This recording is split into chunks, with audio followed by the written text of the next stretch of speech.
Or, l'œuvre de Théodore Géricault, vieille de 120 ans, est la peinture la plus célèbre de son auteur. Au-delà de ses dimensions hors du commun, près de 5 mètres sur 7, si on arrondit, l'œuvre est surtout frappante par la brutalité de son sujet.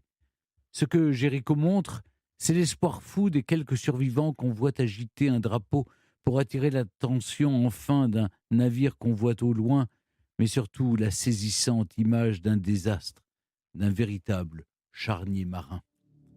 Sa toile, peinte entre 1818 et 1819, déborde littéralement de cadavres plus grands que nature, des dépouilles à la pâleur terrifiante, les lèvres retroussées dans un dernier rictus et les membres crispés, saisis dans leur dernier sursaut et leur dernier soupir.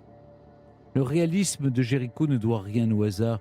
Pendant des semaines, l'artiste s'est rendu tous les jours ou presque à la morgue de l'hôpital Beaujon à Paris. C'est là, dans les salles d'anatomie, que l'artiste a étudié patiemment l'effet de mort et la décomposition des corps humains. C'est là qu'il a puisé l'inspiration qui lui a permis de rendre cette lividité effrayante d'un tableau qui marque les esprits des visiteurs du salon de 1819 et qui les marque d'autant plus que les naufragés que peint Géricault ne sont pas n'importe quels naufragés. Les survivants de la Méduse, ce sont les derniers matelots d'une frégate perdue 3 ans plus tôt, dans des conditions qui ont provoqué l'un des plus beaux scandales du règne de Louis XVIII.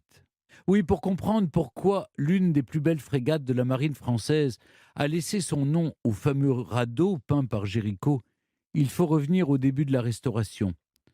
Le retour de Louis XVIII ne marque pas seulement celui de la monarchie.